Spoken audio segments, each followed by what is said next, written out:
fiomanantsika dia ataontsika ny hira faha 900 ny andininy voalohany.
Alakamisy masina faha 9 volana Aprily 2024 iarahana amin'ny Diakona sy ny Loholona eto amin'ny sapely militaire Lohahevitra tongolo Lohahevitra.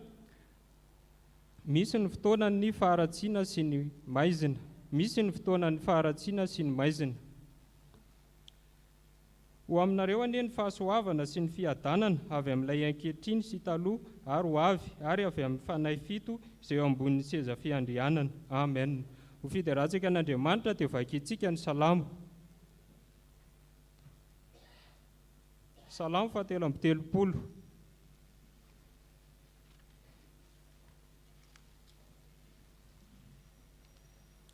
Salamo faha 330 ny andininy voalohany ka hatramin'ny fahadimy.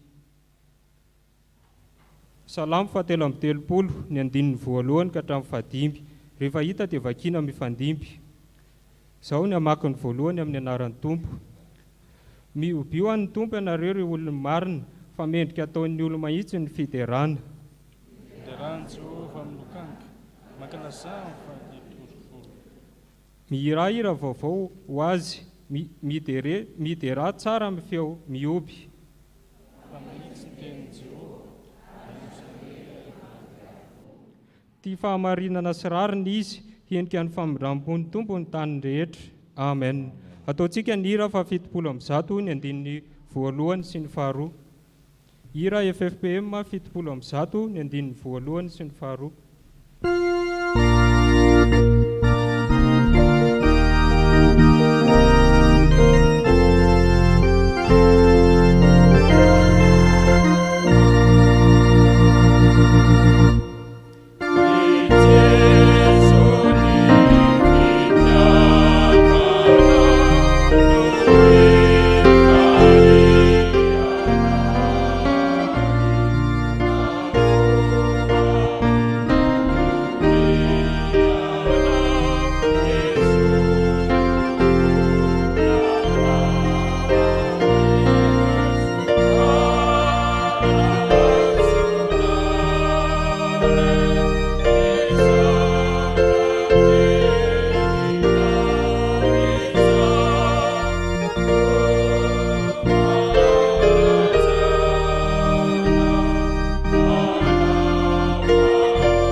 Ry Andriamanitra ray zanaka fa ny masinao, Ilay Andriamanitra rainay amin'ny alalan'i Jesosy Kristy ilay tompo sy mpamonjy anay anao.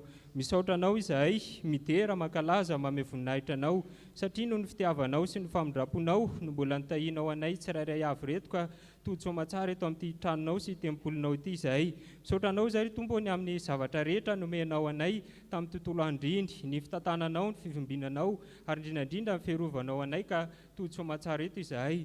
Tompo ary tonga eto amin'ity fotoana ity izahay idera ankalaza amin'ny voninahitra anao dia nangatahanay ny faneno masina ho aminay tsirairay avy mba tena aizanay amin'ny voninahitra anao tokoa amin'ny zavatra rehetra ataonay eto ka tena mba tsy ho aroaroam-paratsiana anie izao fotoam-pivavahana izay atao izao fa mbola famba hoanitra kasitrahanao eo anatrehanao. Tonambavaka izahay tompo ho an'ireo namanay izay mikasa monjy izao fotoana izao eny an-dalana izy ireny dia ianao anie niary sy tantana ny dian'izy ireny tsirairay avy ka hiambina fiderahana sy fankalazana ny anarana eto izahay. Apetraka am-pelantananao tompo ny fotoana rehetra eto na ny famakina ny teninao, ny sitraponao sy ny sakramenta izay ho atao dia apetraka am-pelantananao izany ka ny fanainao masina anao ka elohan'ny zavatra rehetra mba ny voninahitra ao hatrany izany. Dia izany tompo ny vavaka ataonay sy irinay amin'ny anaranao Jesosy Kristy ary akambanay amin'ilay vavaka izay nampianarinao mpianatra fa izay manao hoe rainay ao izay ny an-danitra, ao masina anie ny anaranao, ho tonga anie ny fanjakanao, atao anie ny sitraponao, lety atany tahaka ny any an-danitra, omeo anay ny izany nasaza ho anay ary mamelà ny erikay tahaka ny amelanay izay meroka taminay ary aza mitondra anay amin'ny fakapanahy fa manafanay amin'ny ratsy, anao ny fanjakana sy ny hery ary voninahitra mandrakizay. Amen. Afaka mipetraka amin'ny fiangonana.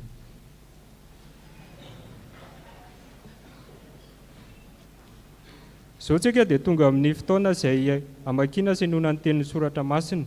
Mialohan'ny akaran'ilay tompony anjarana tanteraka izany dia ataontsika ny firana FFPM 700 ny andininy voalohany sy ny faharoa. FFPM 700 ny andininy voalohany sy ny faharoa.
Soratra masina tsika tompoko. Izany dia ho hitantsika ao amin'ny salamo. Salamo fa 140. Salamo fa 140 atomboka amin'ny andininy fahaefatra atsahatra amin'ny andininy faha-13. Salamo fa 140 atomboka amin'ny andininy fahaefatra atsahatra hatramin'ny andininy faha-13. Rehefa hita dia izao maka izany amin'ny anaran'i Jesosy. Hoy izao: Jehovah mamindrafo amiko, sy trano ny fanahiko, fa efa nanota taminao aho. Ny fahavaloko maniry aho simba, ka manao hoe raha oviana no hofaty izy ka hovery ny anarany, ary raha avy mamangy izy dia miteny zava-poana. Ny fony mamory faharatsiana ho an'ny tenany. Mivoaka ny ivelany izy ka milazalaza. Mitakiritsika izay rehetra mankahala. Misaina anisy ratsy ahy izy, tena zava-dratsy hoy izy no ahidina aminy. Ary raha mandry izy dia tsy hitsangana intsony. Eny, ny sakaizako izay mahatoky ahy, sady ny hinana ny aniko no nanangana ny ombela tongony amely ahy. Fa ianao kosa Jehovah mamindrafo amiko, atsangano aho mba hamaliko azy. Izao no ahafantarako fa makasitraka ianao dia ny tsy anakorany fahavaloko ahy. Ary ny amiko dia manoana amin'ny fahitsiko ianao ka mampitoetra eo anatrehanao mandrakizay. Isaorana anay Jehovah, Andriamanitry ny Israely, hatramin'ny taloha indrindra ka mandrakizay. Amen dia amen. Mbola hitomby fankiteny.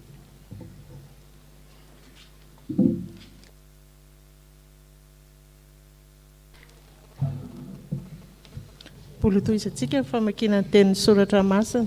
Izany dia hitantsika ao amin'ny epistily Petera faharoa toko faharoa raisiny eo amin'ny andininy faha 1 ka hajanona hatramin'ny faha 9. Fa ny anjely aza izay mihoatra amin'ny tanjaka sy ny hery tsy mitondra fiampangana itenenany ratsy azy eo anatreha amin'ny tompo, fa ireo kosa izay miteny ratsy ny zavatra tsy fantany tahaka amin'ny biby tsy manan-tsaina fa zava-mananaina fotsiny ihany, izay teraka ho fisambotra no sy ho famono dia ringana tokoa amin'ny fahalotony ary hiaran'ny ratsy ho valin'ny faharatsiana izy. Ataony ho zava-mahafinaritra ny velona vetivety amin'ny fy ka be petipetina ny tsiny izy sady velona amin'ny fy eo amin'ny fanatsara-mpifankatsiavany. Raha miara-mihinana aminareo manana maso feno fijangajangana izay tsy mety mitsahatra amin'ny fahotana, dia mamitaka ny tsy miorina tsara izy ary mampahazatra ny fony amin'ny afatratry ny fitiavany harena dia zanaky ny fanozonana izy. Efa niala tamin'ny lalana mahitsy izy ka nivilina naraka ny lalan'ny Balama zanaky Beora izay tiany tambiny tsy fahamarinana, nefa vao anatra izy noho ny fahotany. Ny biriky manana dia nanao feon'ny olona ka ny sakana ny halala ny adalan'ilay mpaminany. Mbola ito vakiteny.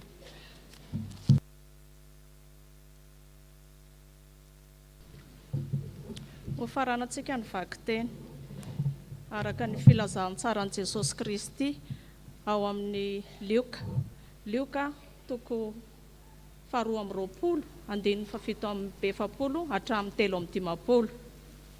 Lioka toko 2:20 andininy 7:20 hatramin'ny 3:50. Rehefa hita izany dia am-pitsanganana no hamakitsika azy. Sao hamaky azy amin'ny anaran'i Jesosy Kristy. Ny nisamborana an Jesosy.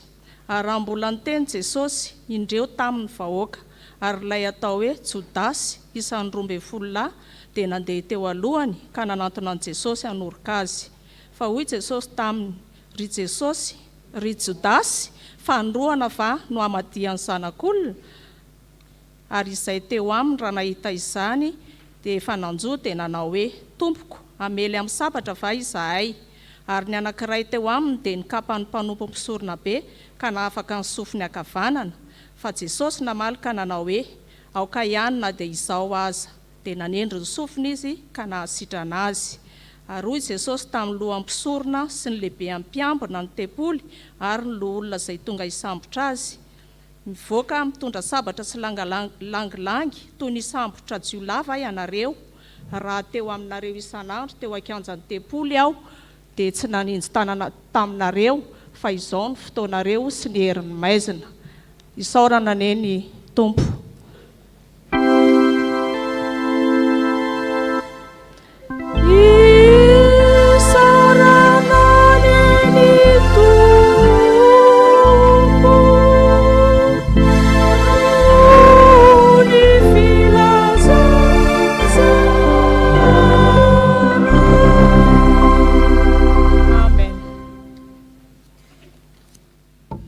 Iaraky vavakantsika Tompoko. Ry Andriamanitra rainay io, rainay ianao amin'ny alalan'i Jesosy Kristy Tomponay. Misaotra anao izahay fa nitantana anay ianao, nivimbina anay ianao ka tonga soamantsara eto amin'ity toerana ity izahay. Matoa izay ny tantanao sy vimbinao eto Jesosy dia misy anjara omenao anay izany eto. Dia mankasitraka Tompo tamin'ny teny izay novakiana, izay nivakiana tamin'ny teny razanay. apetraka eo am-pelantananao satria mbola hotoriana aminay zany teny zany dia ianao anie Jesosy no anendry ny lelan'ny mpanomponao ilaza izay afatra avy aminao ary izahay mpiaino koa dia apetraka eo am-pelantananao mba tsy hiaino fotsiny izahay na handalo fotsiny aminay izay teny hotoriana aminay fa mba hiainanay amin'ny fiainana andavanandro. Ianao anie hanokatra ny fonay mba ahafahanay mitahiry izany teny izany. Ianao koa ne Tompo hanokatra ny sainay mba azahoanay tsara izany teny izany. Dia mamindrafo aminay tamin'ny fahotanay Jesosy Kristy Tomponay io dia amin'ny anaranao masina naovanay izany vavaka izany. Amen.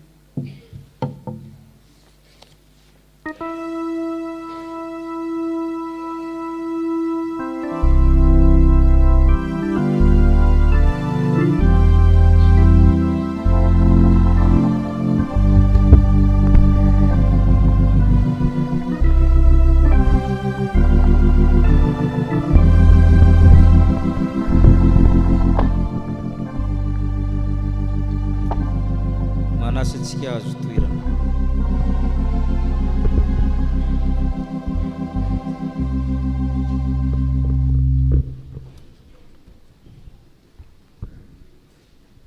Ho amintsika rehetra ny fahasoavana ho an'ny fiadanana avy amin'ilay Jesosy Kristy Tompo le voaomo teo amin'ny azo fijaliana.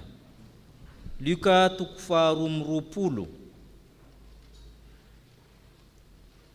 Ny fehezanteny farany ho Jesosy hoe fa izao no fotoananareo sy ny herin'ny maizina. Fa izao no fotoananareo sy ny herin'ny maizina. Misy fotoana izay isehoan'ny faharatsiana moapapana sy ny fahamaizinana na eo amin'ny tantaran'ny fiangonana na eo amin'ny tantara amin'ny baiboly na eo amin'ny tantarany tsirairay. Misy fotoana tena tsarovana hoe maizina sy faharatsiana no mitranga. Eto miseho amin'ny endrika famadihana izany. Zavatra voalohany hitatsika dia famadihan'ny Jodasy. Fotoanan'ny Jodasy efa niresahana tamin'ny omaly ny fanekeny hamadika an'i Jesosy amin'ny mpianatra marobe, ny olona marobe izay tsy nahita ny fomba amelezina an'i Jesosy, izy no lasa mijoro vavolombelona. Ary izay zany ny ahafahana misambotra an'i Jesosy satria ny mpianatra mihitsy ny vavolombelona fa olon-dratsy izy. Ary izay no anjara toeran'ny Jodasy. Teneniny Luka tsara fa isan'ny 12 izy zany hoe olona akaiky an'i Jesosy. Efa nomena fahefana, efa nanana fanahy masina ny asa, fanahy amin'i Jesosy moa zany. Efa nandroaka demonia, efa nanao fahagagana, niara-niaina tamin'ny apôstôly, mpitahiry volan'ny apôstôly, nanao ny asa soa rehetra. Teo amin'ny fiarahamonina jiosy ny olona tiana dia zavatra telo no anehoana azy rehefa mivahiny aminao na amin'ny aminy. Ny ray sasana tongotra na ny raha nandevo manasa ny tongony. Ny ray hosorana menaka dia ny ray fahatelo fanoroana. Ary io ny faratampony zany. Ary izay no nataon'ny Jodasy amin'ny mahakaiky an'i Jesosy azy dia zony no manoroka azy fa ty oroka anankiray ty hafa mihitsy ka mahatonga an'i Jesosy ny teny hoe ry Jodasy, inona hozy izy? Fanoroana va nanambadianao ny zanak'olona. Satria Jodasy efa nanome marika hoe izay horoako no izy satria ny andro alina, andro ny fahamaizinana, fotoanany ratsy. Ary izay no mahatonga an'irety mpianatra reto tsy hitan'izay atao. Tompoka mela misabatra va izahay satria Jesosy le nantenaina tsy niaro tena, tsy naneho hery, tsy naneho fahagagana. Dia sahiran-tsaina ny mpianatra hoe inona ny atao. Hany ka tsy maintsy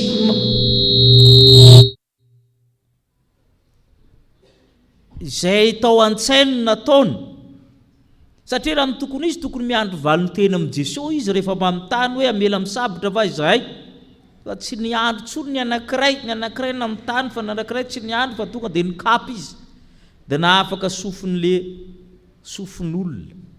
O Jesosy, aoka na dia zao ihany azy na dia zany ary mitranga aoka zao. Misy fotoana tsy avitanao ninninina no mampanao tao foana satria herin'ny maizina sy ny fotoanany maizina io. Fa Jesosy mbola niezaka tsy nampiasa herisetra, niezaka nanasitrana, niezaka namaly soa ny ratsy natao dia nanasitrana ny sofin'ilay olona izy. Fotoanany famadihana ary ny manahirana ny olona akaiky anao ny mamadika. Efa nanjoan'i Davida izany. Salamo 140 teo. Davida dia mitaraina amin'Andriamanitra marina fa nanota aho izy amin'ny andininy 4. Na zany kosa izy tsy rariny le ataony namako reo sady fahavaloko reo. Manao tsindry lavo, mitsiritra ho faty mihitsy izy. Ary fomba ny olombelona io. Zara ny aranao vo, zara ny aranao migadra, zara ny aranao midoboka. Mody mamangy izy ozy izy. Ary zay nampanirina amin'ny Davida mody mbo mamangy. Fa mitakoritsika rehefa milaza voany ianao, aony ianao lahy. Fanao ny olona zany sa tsy fanao ny olona. Mody mijery, mody mitsetsetra. Nefa misaina ny tsy ratsy ozy. Ary ny manahirina olona mpiara misakafo amiko. Andininy 5, sakaizako mahatoky aho, mihinana ny aniko ozy izy. Teo amin'ny jiosy koa, ankehitriny koa raha tahaka izany koa, ny olona namana tiana afaka miray vilia, afaka makiny anatin'ny vilianao mihitsy izy. Izay ny namana akaiky izany. Ary zany moa dia iainantsika koa andavanandro ary. Namana akaiky dia mihinana ny amin'ny sakafonao na tapaka sakafo eny aminao. Izay mihitsy ny mampalahelo Davida satria olona mihinana ny aniko izy amin'ny andininy 5 no mitsangana manangana ny ombela ampitongony amely aho. Io le hoe tendon, mitsangana amely aho izy ozy izy. Ka mba mitaraina aminao Andriamanitra ozy izy. Fa re dia miandry ny hafatesako. Marary io rehefa mahavoa zany hoe ny akaiky ianao no mamadika ianao. Ary za miendrika ampahoriany Satana. Any Jesosy ary mbola ampahoriana antsika mandrika ankehitriny resaka famadihana io. Havana mamadika, sakaiza mamadika, mivadika amin'ny toeram-piasana, anatin'ny fikambana sy ny sisa. Izay le hoe aza mba tratra ihany. Fa rehefa tratra ianao dia hitanao hoe marary le izy satria tsy ampoizinao le zavatra mitranga hoe niaraka teo ihany, niaraka teo ihany. Fa ny zavatra mitranga koa tsy andro ny famadihana ihany io. Tsy andro ny fivadibadiana, tsy andro ny famelezana, ny sakaiza, fa andro ny fanenjehana amin'ny takona. Io koa fomba amin'ny olona io. Jesosy Kristy miteny hoe nareo tena mahagaga, za mampianatra isanandro isanandro, tsy mikitiky nareo. Kanefa zao nareo mamotsapa. Io koa fomba amin'ny olona. Avelanao isanandro isanandro izy, miandry ianao foana izy, miandry mahazo. Ray andro ianao tratrany gaga ianao. Ary zay nahagagan'i Jesosy. Mivoaka mitondra sabatra sy langilangy ve ireo tahaka sambatra jiolahy? Maninona raha antsony ny olona, ampanantsony ny olona. Za vao teo ny ao omaly vao nifankahita. Rehefa mivadika aminao ny olona, rehefa tonga natao hoe fotoanany maizina, gaga ianao fa ianao no iandronany rihitra rehetra. Ohatrany ianao inona ninona, ohatrany ianao ny farany olon-dratsy. Ny henan'i Jesosy zany. Misy fotoana tsapahana hoe tena nary ny olona rehetra ianao. Ohatra ianao ino be fahotana, ohatra ianao ino tena nangalitra tamin'ilay toeram-piasana, fa ny olona rehetra mijery ianao, manenjika ianao ny olona rehetra. Zay no tena atao ito. Misy olona mody manaiky fahamarina resahanao, mody tsara miaraka aminao eo, nefa amely anao izy. Fa nehoana ny herin'ny maizina, le Mesy mila atao mitovy amin'ny jiolahy ny fitsamborana azy. Mba mpampianatra ngeza ihany Jesosy tamin'ny fotoanandro, mba nanao fahagagana maro ny mpanaraka azy. Fa misy fotoana ianao rehefa ataon'ny olona, tsisy hita daholo ny namanao rehetrarehetra. Tsisy hita daholo ny olona nanaovanao soa, tsy hita daholo le mpitehaka rehetrarehetra. fa ianao reriny eo dia ianao reriny eo. Misy karazan'olona manao an'izay. Hafa ny mamadika fa ny sasany koa zany tena mitsoka mialanao. Ary manahirana Petera na tsapan'izany tamin'ny fampianaran'ny diso tao amin'ny fiangonana. Misy karazan'olona anaty fiangonana hoy Petera 2:2 hafahafa manomboka amin'ny 2:20 samy miteny zavatra ratsy amin'ny zavatra tsy fantany. Izy manginy miketrika zavatra rehefa mivoaka ny vavany dia hafa mitsy. Rehefa miteny izy dia tahaka ny biby tsy manan-tsaina, tena olona mandeha amin'ny instinct. O Petera hitanao mitsy hoe tena tsy olombelona io. Misy fotoana tsapahanao ny namanao tena hafahafa ny zavatra teneniny. Hafahafa ny zavatra teneniny. Nefa ny manahirana ho Petera manomboka amin'ny 7:20 ireo olona reo izy dia tia fety ary mifanasa miara-mihinana nefa ny maso feno fijangajangana, tsy mitsahatra amin'ny fahotana, hamitaka ny tsy miorina tsara no an-tsaina. Misy karazan'olona zany mpandavo namana, mitarika namana ho amin'ny faharatsiana fa tsy mba miangona ho amin'ny fahatsarana fa miangona ho amin'ny faharatsiana. Misy karazan'olona zany spesialista amin'ny fanangonana ny olona hanao zavatra ratsy. Na dia kristianina azy izy, rehefa mivorivory ny zavatra resahany sy ataony anatin'ny fanasana samihafa dia zava-dratsy avokoa ny teneninao fa tsy mba zavatra mahasoa. Mazava tsara ilay tenin'ny Petera io hoe manomboka amin'ny 7:20 hoe ataony zavatra mahafinaritra ny velona vetivety amin'ny fi ka be petipetina sy tsiny izy, velona amin'ny fi eo amin'ny fanasam-pifankatiavana, zay ilay fanasana zany. Miara-mihinana aminareo reo izy nefa tandremo fa ny masony feno fijangajangana, tandremo fa olona tsy mitsahatra amin'ny fahotana io, tandremo fa mamitaka ny tsy miorina tsara io, ary fatra-pitia reny io, olona voaozony io. Hitantsika zany amin'ny 7:20 olona voaozony io izy. Misy karazan'olona tahaka izany, ary zay ilay karazan'olona nahatre amin'ny Jesosy Kristy. Mpanorandalàna sasany rehefa niarany sakafo taminy, efa nisy nanasa azy Jodasy moa tsy resahana intsony. Ary zay ny zavatra mitranga eo zany zay le hoe ay ho Jesosy ihany mamaly hoe maninona amin'ny olona manao ohatran'io. Ny valiny Jesosy mamaly azy. Misy ny fotoananareo sy ny herin'aiziny. Misy io. Ary na masina tahaka ninona ianao rehefa tonga io tsy maintsy azeran'ny zareo ianao. Na pastera ianao na iza na Jesosy ary azeran'ny zareo. Ary zay koa ny lana fitandremana. Ary zay no amparezina antsika hoe tsy hanao akory ny ratsy indrindra tahaka amin'ny Davida teto hoe za nanota ozy izy. Saingy mba jereo ihany fa tena mba tsy rary ny nanaovan'ny namako aho.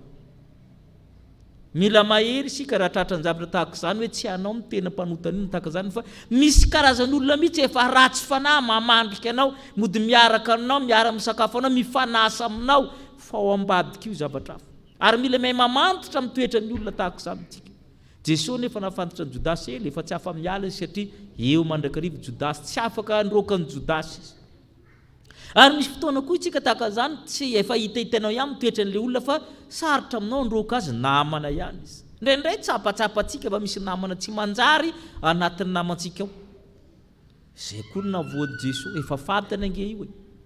Fa io ny fotoanany aizina sy fotoanany faharatsiana tsy azo alano indraindray. Fa ny atao dia mivavaka. Tena io mivavary efa tratran'izany. Fa misy olona zany tena manao an'izany. Ary ny tompo efa niaran'izany. Misy io fotoanany faharatsiana, fotoanany aizina. Kory taminy hatramin'ny tokantraminao ka hatramin'ny ino ny gaga ianao hoe fa maninona. Tsisy valiny zany. Fa ny valiny dia tenin'i Jesosy hoe tonga ny fotoanany maizina, tonga ny fotoanany faharatsiana, tsisy azonao tao afa-tsy mivavaka. Ary zay nataon'i Davida amin'ny mpanao salamo 140. Ary zay koa nampitambaina amin'ny Petera mitandrema ihany fa misy karazan'olona ratsy fa nefa miaraka aminao foana. Mivavaha mba tsy ho azo ny fotoanany aizina sy ny fotoanany faharatsiana. Ho an'Andriamanitra irery ny voninahitra. Amen.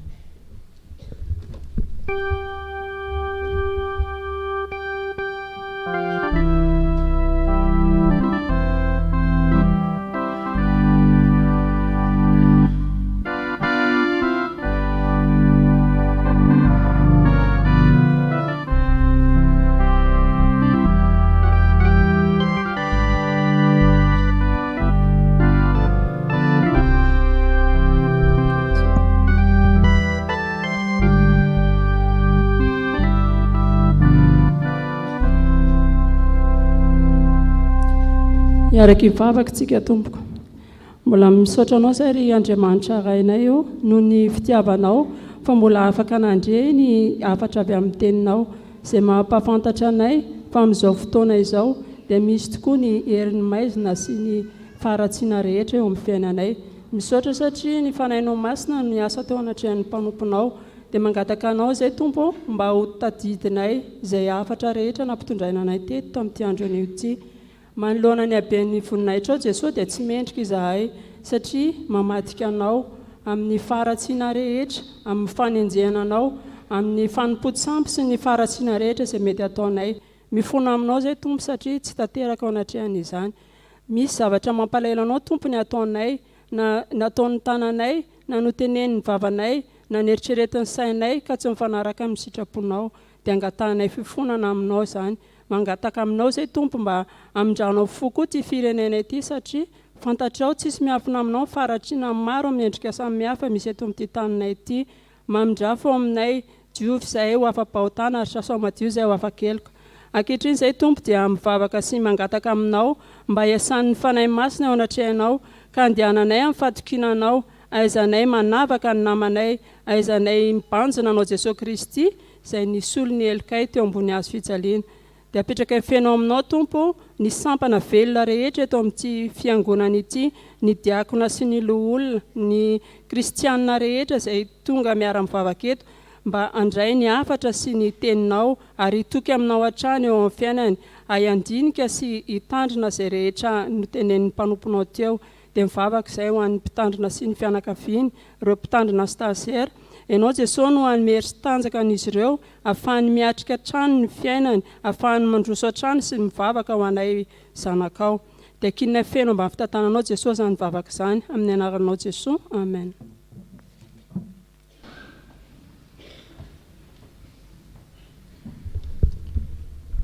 Mamindra fo sy miantra Jehova ry havana, maro-po sady be famindrapo izy. Andeha hitsangana isika andray ny teny famelan-keloka izay omeny ho antsika.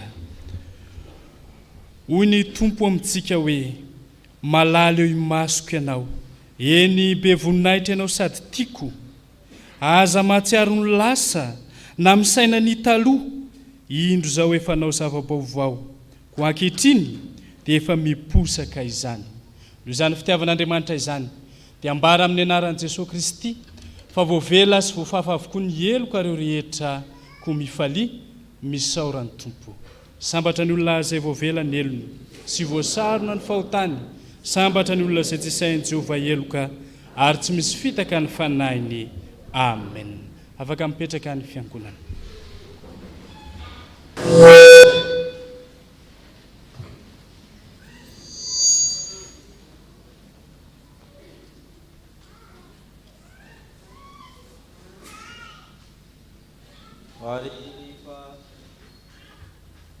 Mipetraka ninana izy mba amin'ny apôstôly dia hoy izy, naniry koa na naniry niara inona ity pasika ity aminareo dia ny mbola tsy mijaly aho, voalazako aminareo fa tsy hinana izany tsony aho mba ara-pahatanteraka izany ao amin'ny fanjakan'Andriamanitra. Izany ny teny Jesosy Kristy izany netiny nanorona ny fanasan'ny tompo teo amin'ireo mpianatra. Ko asandrato amin'ny tompo ny fonareo. Mety tsy mahavonjy ary tokony atao ianao vinany misaotra anao fa tompony tompo mpanjakany mpanjaka ianao. Manana ny fahefana rehetra nan-danitra sy ety an-tany. Feno ny voninahitra ao anan-danitra. Ianao izay manaisitra ny fahotany zao tontolo izao. Ianao izay mamindra fo taminay. Ianao Kristy tompony deren'ireo anjely sy ny serafima rakotry ny elany, ireo apôstôly, ireo mpaminany, ireo vahoaka efa sambatra naminao. Ko mianty izay tompo raha miatrika zao alakamisy masina zao nanorenana ny fanasan'ny tompo mba azo hira sy oby amin'ny marobe anan-danitra hira manao hoe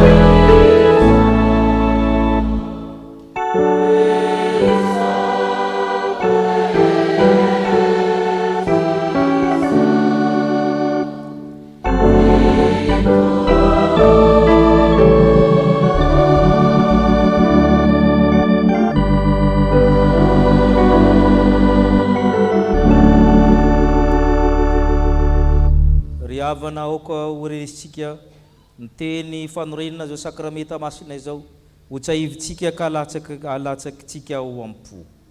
Hoy soratra masina fa Jesosy tompo tamin'iny alina izy namandia anazy dia nandreny mofo rehefa nivakiny rehefa nisotro izy dia nivakiny zany ary hoy izy raiso amin'ny ny tenako izay omena ho anareo izao no ataovy ho fahatsiarovana.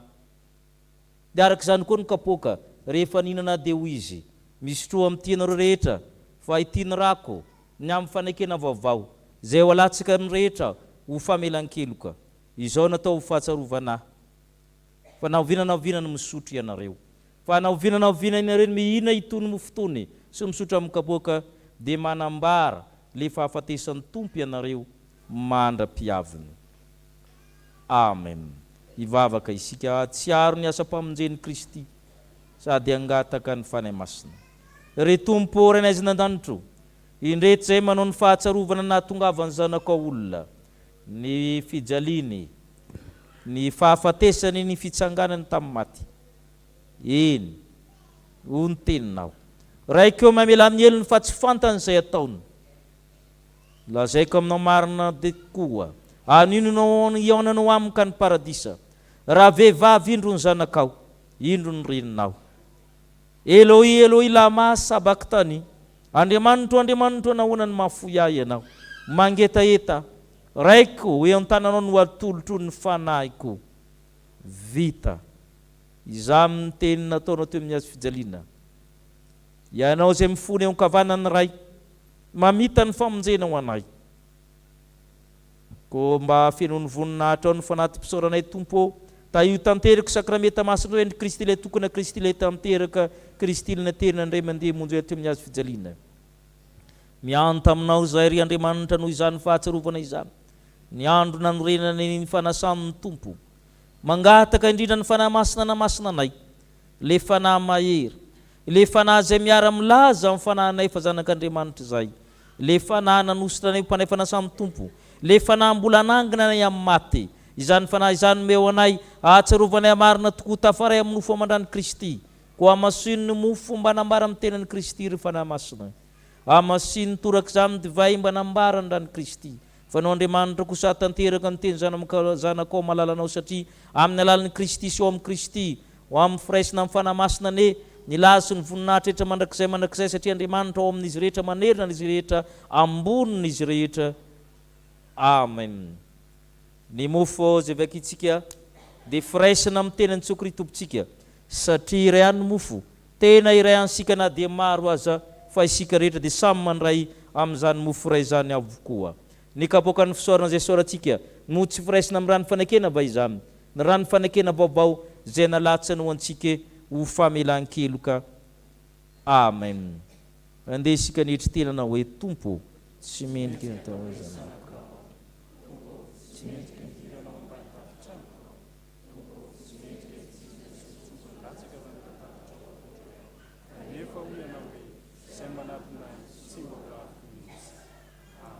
hoe Jesosy Kristy tompo andeha fefavotra avokoa zao ny zavatra rehetra. Amen. Petraka isika ampizarana ny mofo sy ny kapoaka.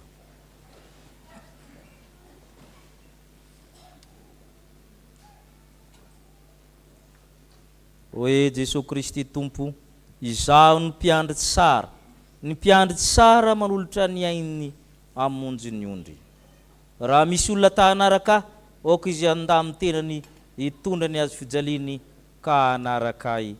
Amen. Maniry mafy aho ny fito amin'ny zato.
fijaliana amin'ny Jesosy Kristy. Amen.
Ary niangona ny lohan'ny mpisorona rehetra sy ny lolona ary ny mpanorandalàna.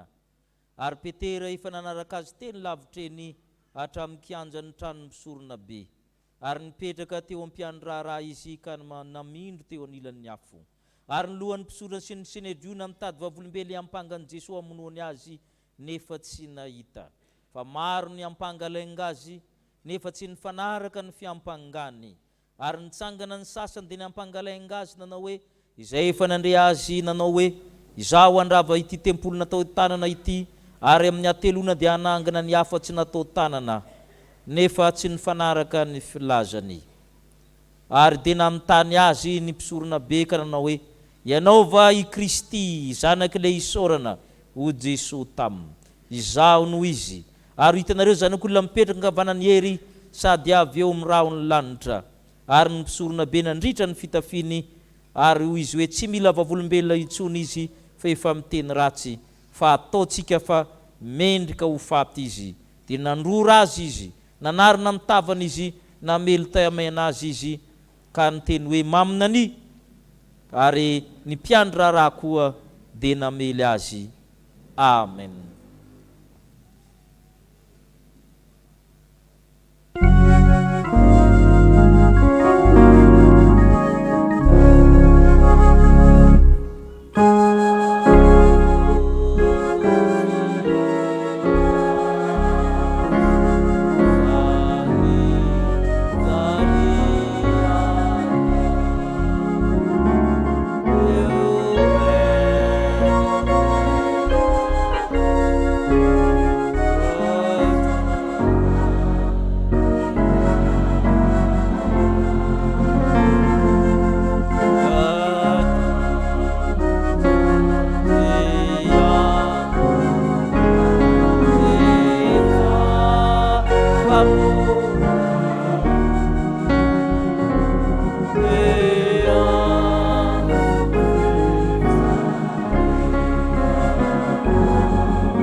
Mbola nitoetra teo an-kianja i Petera dia ny anankiray amin'ny ankizy vavin'ny mpisorona be dia tonga.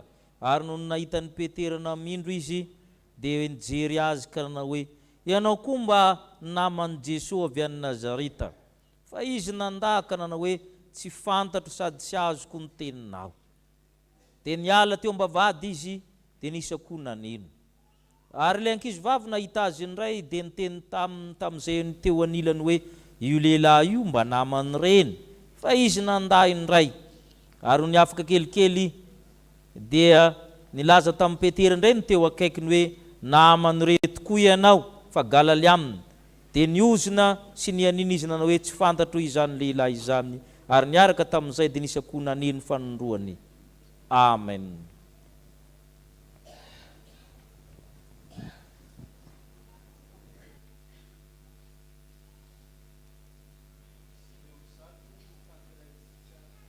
Wizana ny fizarana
raha nahita fanoelona I Jesosy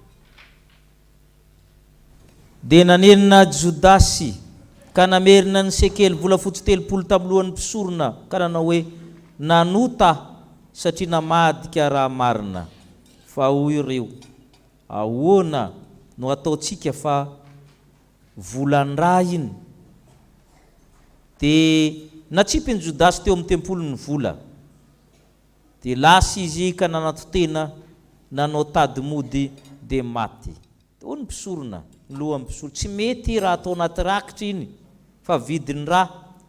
Dia nividianany zareo saha ny mpanefy vilamy ny vola ka nanaovana fasana. Amen.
Sangana isika raika ambien pula mronjato ny andin'ny fahatelo eto no anolorana ho anay mofinaina rano velona.